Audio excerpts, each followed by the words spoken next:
Olá pessoal, essa nossa aula agora ela vai tratar das ligações com conectores, a segunda parte que vai tratar do dimensionamento, no que concerne ao cálculo das resistências de projeto, ok?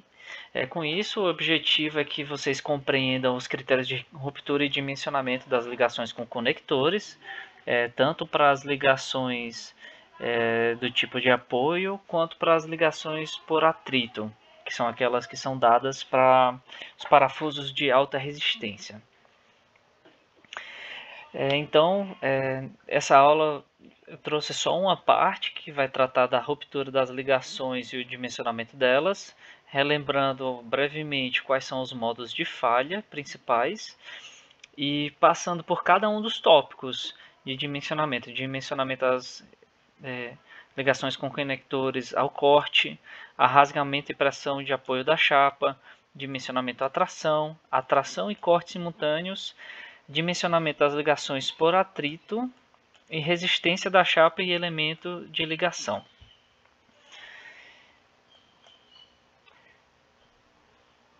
Lembrando os principais modos de falha que a gente pode ter nas ligações com conectores. O primeiro deles, que é citado aqui, é o colapso do conector, que ele vai estar relacionado ao escoamento aqui desse conector, onde a gente vê aqui que tem uma distorção de uma seção aqui do conector. Nós temos o colapso por rasgamento da chapa ou ovalização do furo. Nesse tipo de falha, a chapa tem um escoamento aqui nessa região do furo, por isso que esse furo que era anteriormente só o tamanho do furo aqui, né, mais aquela folga que a gente viu nas aulas passadas, ele tem um alongamento aqui, se torna oval, né, vira essa elipse aqui. Temos ainda o colapso por tração da chapa entre o furo e a borda, que seria aqui, esse caso que está mostrado aqui, ou entre dois furos consecutivos, que seria um colapso aqui entre esses dois furos, né? Além de que temos também o colapso por tração da seção transversal líquida, onde, por exemplo, se nós tivermos uma redução muito grande aqui da seção devido ao furo, esse material que sobrou aqui ele pode não ser suficiente para resistir aos esforços. Por isso que essa ruptura aqui causa um rasgo que ele é praticamente transversal aqui ao furo, diferente do colapso por tração entre a chapa e o furo, que tem uma inclinação. Outro modo de falha importante também, que deve ser sempre verificado, é a ruptura por cisalhamento de bloco, em que nós temos que, por exemplo, essa região aqui que está compreendida entre os furos, ela tem um completo desprendimento e ela cisalha, então ela tem um arrancamento dessa seção todinha, como se ela viesse para cá após a ruptura, enquanto o restante da chapa estaria deslocado para frente aqui no sentido dessa seta. Aqui é a mesma coisa, só que em outra configuração, né? E essa seria o bloco a ser considerado, por exemplo, para a ruptura. Então, começando o nosso a nossa parte do dimensionamento em si, na ligação com conectores, quanto ao dimensionamento ao corte, ele vai depender de dois fatores mais relevantes, que é a posição do plano de corte, se ele está no fuste do conector ou na rosca. Nós vamos ver que as resistências de cálculo aqui vão ser diferentes, por conta da presença da rosca, que ela vai diminuir a seção resistente, né, do parafuso. E outro fator bastante relevante é o tipo de conector. Se é um conector de alta resistência, cuja ligação é por atrito, ou se são conectores comuns e rebites na ligação por contato. Ok? Primeiramente, então, nós vamos ver aqui que essa resistência de cálculo ela vai ser dada a partir de uma resistência de projeto a resistência nominal no plano de corte, que é isso aqui que vai depender se está passando pela rosca ou pelo fuste do parafuso, dividida por um coeficiente de ponderação. Aqui no caso, como a gente viu, né, ele vem daquela tabela da NBR 8800, aqui no Pfile ele traz um resumo dela, né? Aqui para combinações normais ou excepcionais de construção, esse gama A2 ele vai ser igual a 1,35, para as combinações excepcionais vai ser 1,15. Tá? Então, a nossa resistência de cálculo vai ser dada pela divisão dessa resistência nominal pelo fator de ponderação. Essa resistência nominal, nós vamos ver que ela também pode ser diminuída quando a gente tem parafusos muito longos, né? Conectores muito longos. Um conector muito longo é dado, disse que ele é muito longo, quando a distância entre as cabeças do parafuso, né? Vamos pensar aqui no parafuso, entre a distância entre as cabeças, né? Aqui, que está sendo compreendida, ela for maior do que 5 vezes o seu diâmetro nominal. Se isso aqui for maior do que 5 vezes o diâmetro, então a gente diz que é um parafuso muito longo, e com isso, para cada 1,5 milímetros que excederem essas 5 vezes o diâmetro, nós vamos reduzir a resistência em 1%. Ok? Então, como é que a gente vai calcular essa resistência nominal no plano de corte? Essa resistência nominal no plano de corte ela vai ser dada para situações seguintes. A gente vai ter a situação para parafuso de alta resistência quando o plano de corte passa na rosca. Então, essa equação que a gente vai ver aqui é só para os parafusos de alta resistência, ela só vai ser usada quando o plano de corte passar na rosca. Ele também é utilizado para barras redondas, rosqueadas e parafusos comuns e rebites em qualquer situação. Tá? Então, o que é que a gente vai ter aqui? Essa resistência no plano de corte ela vai ser igual a 0,7 vezes a área efetiva da rosca. Essa área efetiva, a área da rosca, né? A área do parafuso, isso aqui vai dar a nossa área efetiva da rosca, chamando aqui de AE, por exemplo. Considerando que na região da rosca tem uma diminuição da seção resistente. Isso multiplicado por 0,6 vezes multiplicado por FU, onde FU é a resistência ao escoamento do parafuso. Certo? Isso pode ser aproximado a 0,4 vezes a área do parafuso multiplicado pela resistência à tensão de escoamento do parafuso, né? Então, se a gente fizesse aqui ia dar 0,42, mas a norma permite que seja aproximado para 0,4 a área de seção do parafuso multiplicado pela tensão de escoamento. E essa tensão de escoamento vai depender do tipo de metal do parafuso, né? Se é um ASTM, esse aqui é o tipo de metal do parafuso ASTM A325, por exemplo.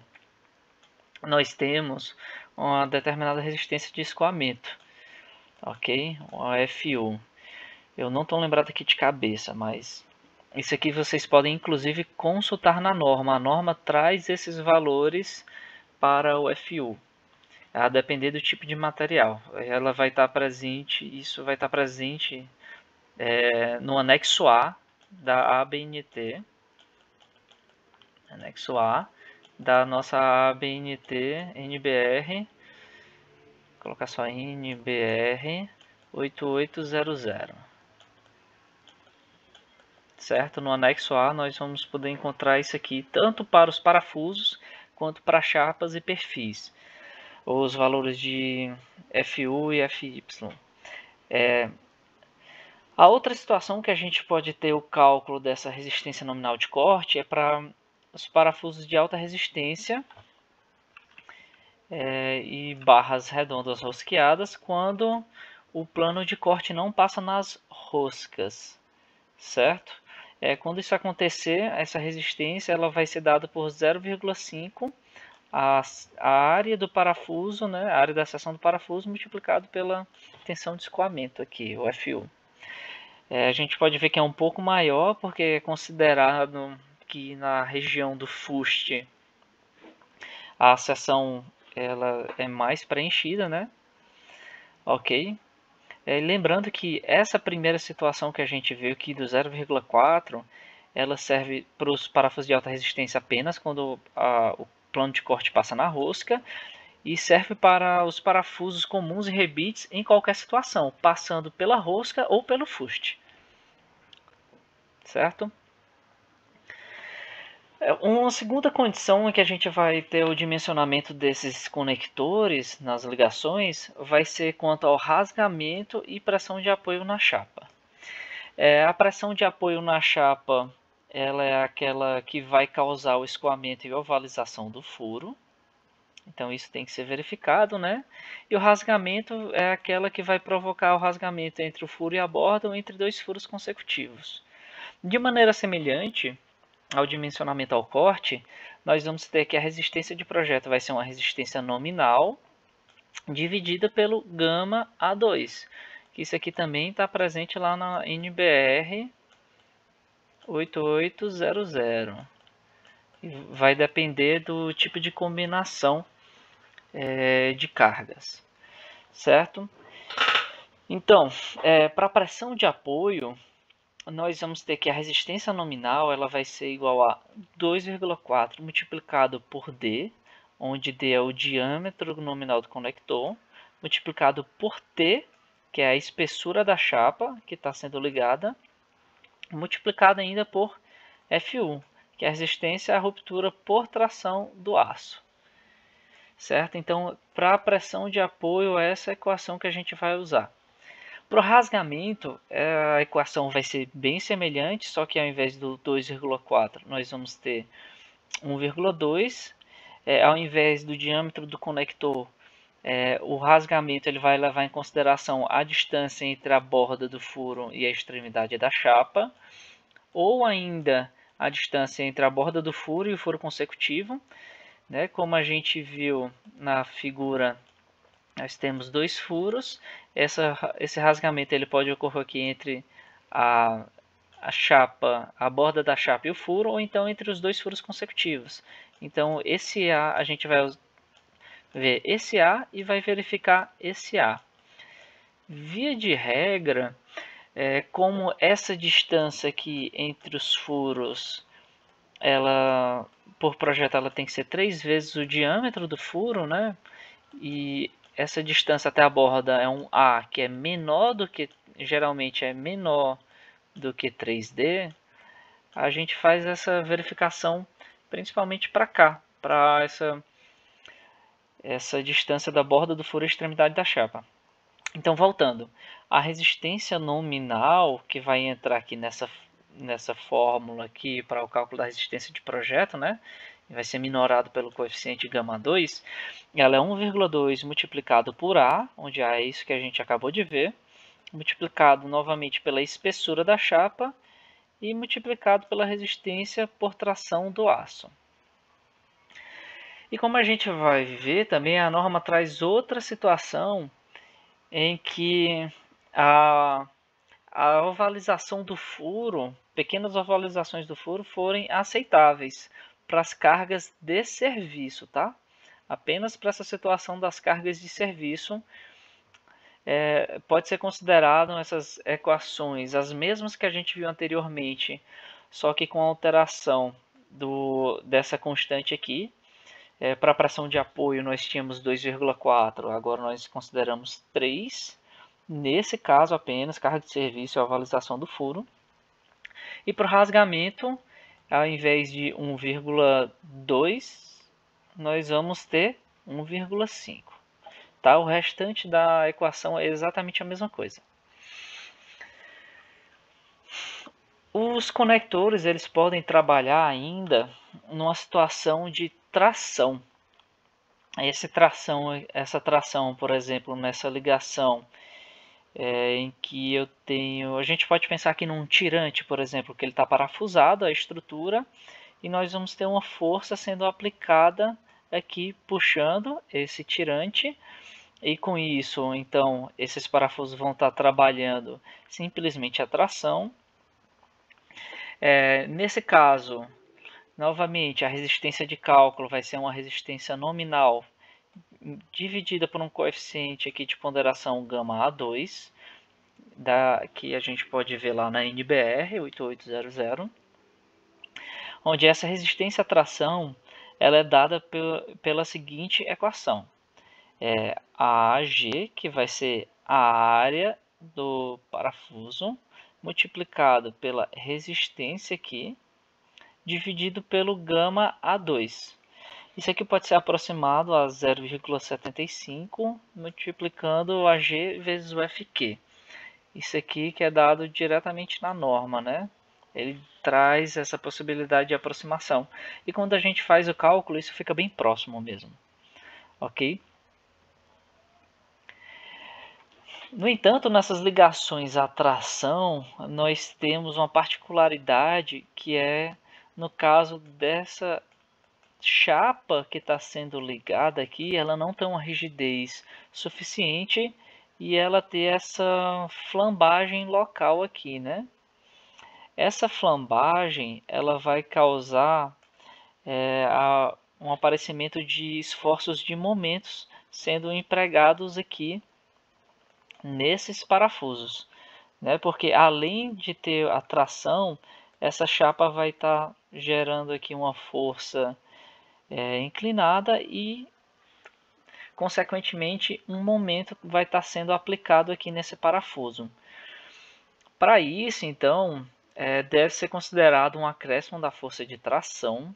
Esse acréscimo da força de tração é dado por umas equações aqui bem bonitinhas, certo?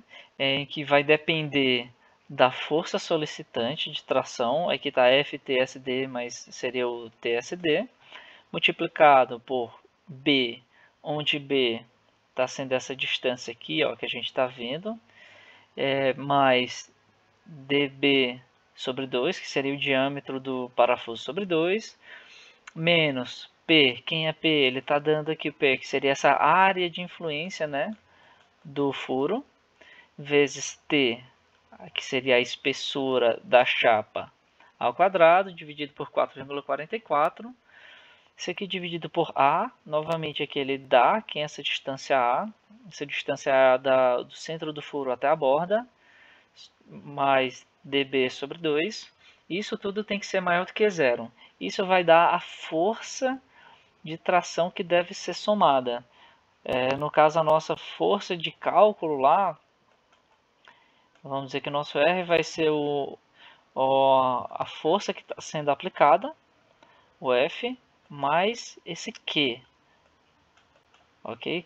Acho que é isso que está bem aqui, né? Ó. O F sobre 2, que é um F só aplicado, dividido aqui no caso para 2 parafusos, vai dar F sobre 2 para cada, mais um Q, que vai ser decorrente dessa flambagem da peça, né? E nós temos também uma equação que nos diz a espessura mínima que essa chapa tem que ter para que a gente não tenha uma ruptura ou uma flambagem em excesso, né? E ela vai estar relacionada também a esses mesmos parâmetros. A B é a distância do furo ao centro, né? Nós temos o diâmetro do parafuso, a força que está sendo aplicada, a área de influência de cada parafuso, tensão de escoamento, ok? Nós temos ainda, no que se trata do dimensionamento das ligações com conectores, o dimensionamento quanto a tração e corte. Uma situação que, além da tração, vou ter o corte, né? Nós vamos pensar aqui, por exemplo, numa viga aqui que está presa num pilar e ela é conectada aqui por vários parafusos. Nessa situação, nós vamos ter uma tração, né, que vai ser devida ao momento que é gerado aqui nessa ligação, e o corte devido ao próprio peso da estrutura, as cargas que estão sendo aplicadas na viga, certo? E como é que isso é feito? Para esse dimensionamento, atração e corte, é feita essa seguinte verificação, que nós temos uma parcela, nós vamos ter aqui uma equação, que seria a equação aproximadamente de um círculo, né? Isso aqui é uma somatória, aqui soma essa parte com essa, onde são verificados, é feita essa soma vetorial, em que nós vamos ter a parcela referente ao corte e a parcela referente à tração, que são calculadas separadamente.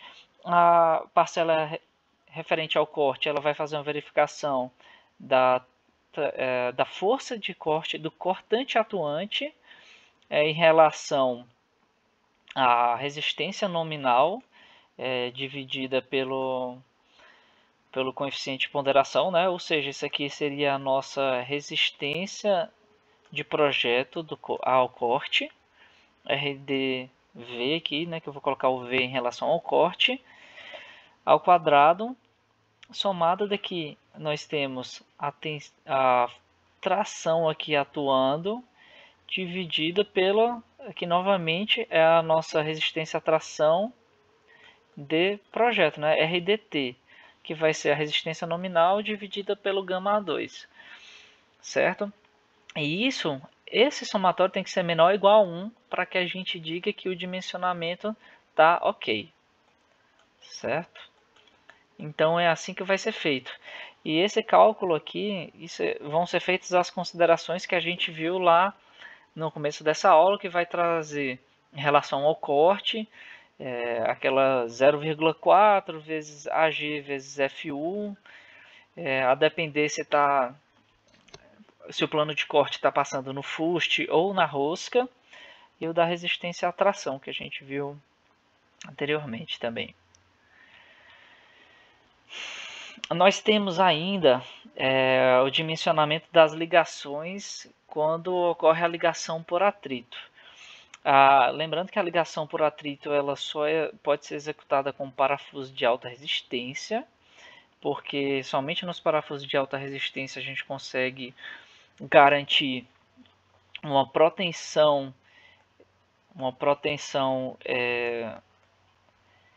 suficiente, né? Garantir um valor de proteção nesses furos, nesses parafusos, e consequentemente a gente consegue garantir um atrito aqui mobilizado nessas peças, né? Um Fmi aqui, uma força de atrito.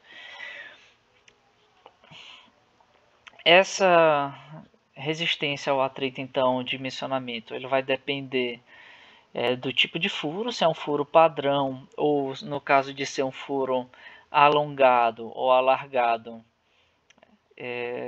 se essa força for perpendicular ao alongamento do furo, nós vamos fazer um dimensionamento quanto ao estado limite de serviço. Aí no caso, e isso aqui para os furos padrões também, que é só aquele furo que tem a folga mínima lá em relação ao diâmetro do parafuso.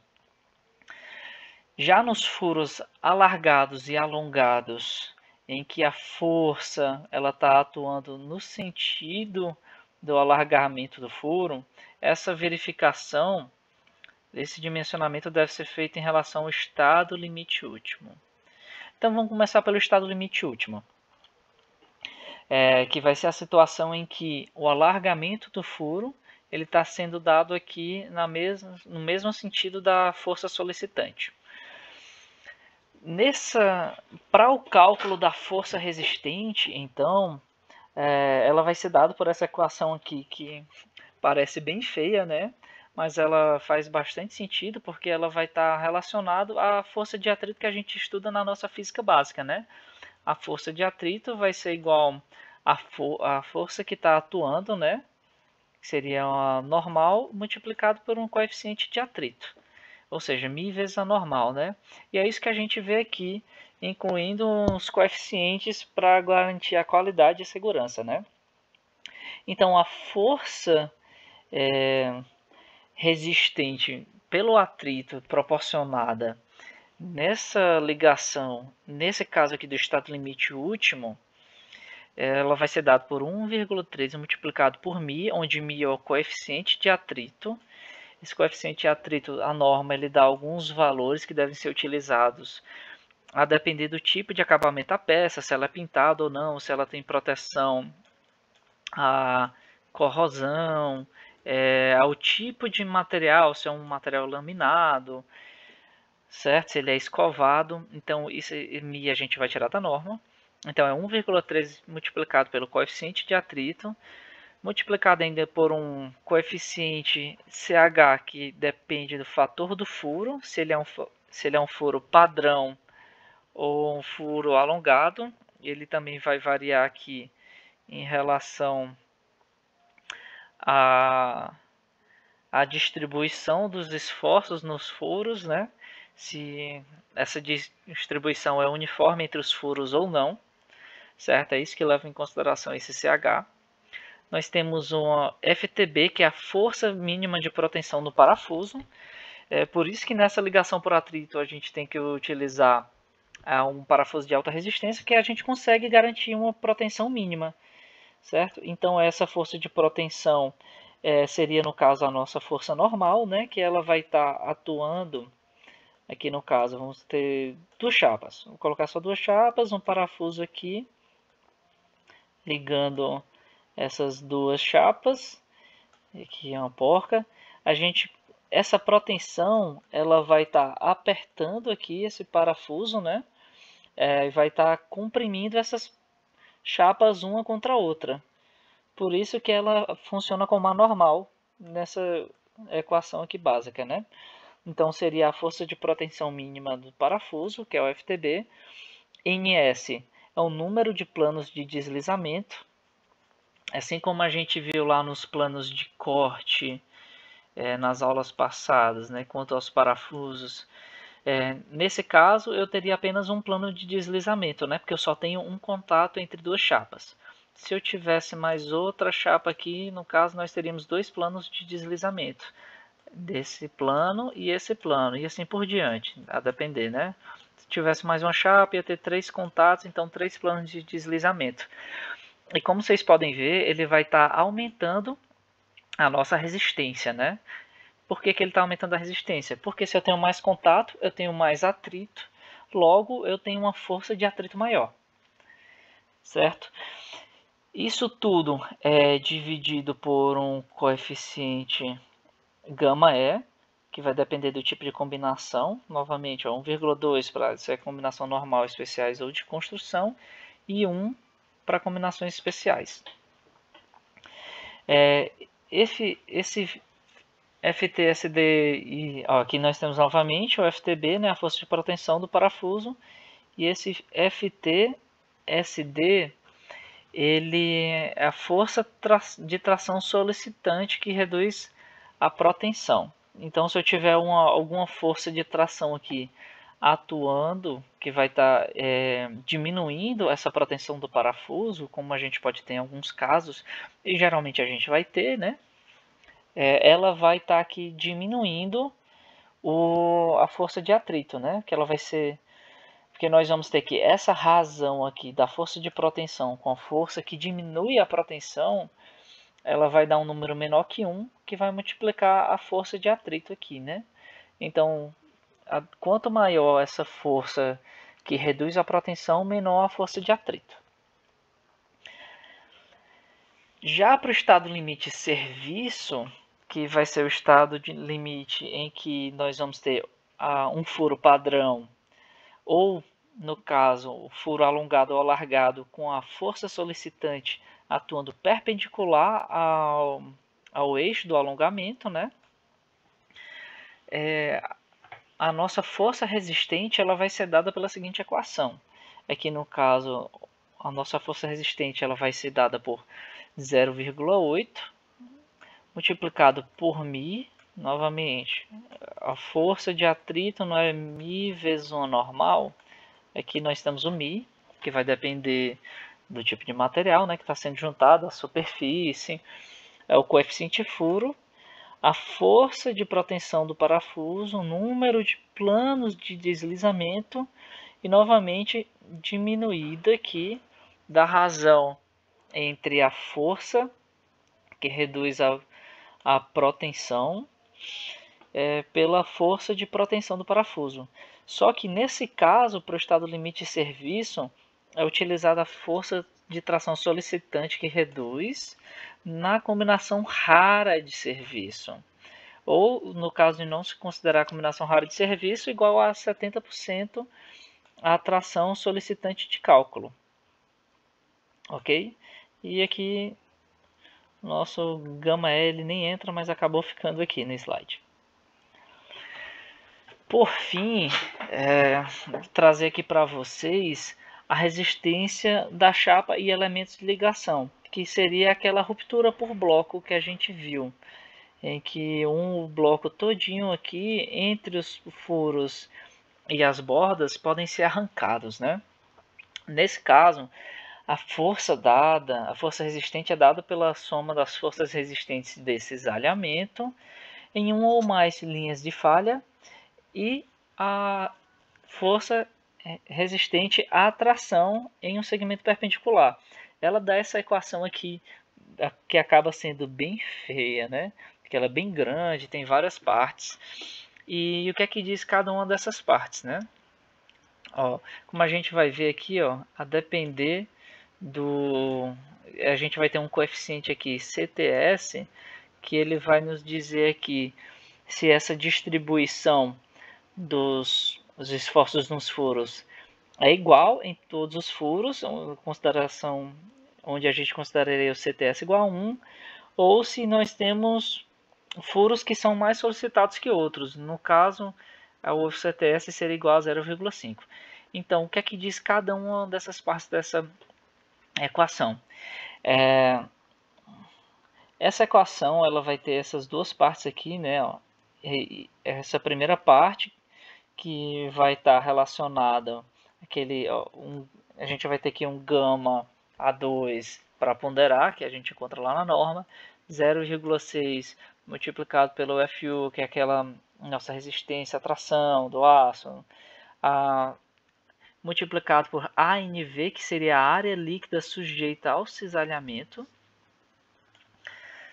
mais o CTS, que é aquele fator que vai considerar a distribuição dos esforços, se é uniforme nos furos ou não uniforme, multiplicado novamente pelo FU e multiplicado por ANT, onde ANT é a área da seção líquida sujeita à tração. Então, como a gente viu, ela tem uma parcela referente ao cisalhamento, vou chamar só de cises aqui, cisalhamento, e uma parcela referente à tração.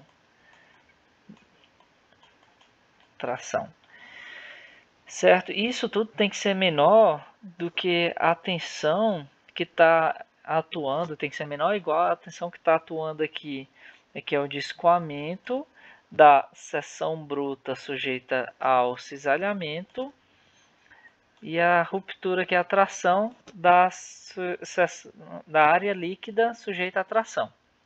Certo? Então, é essa verificação que tem que ser feita no caso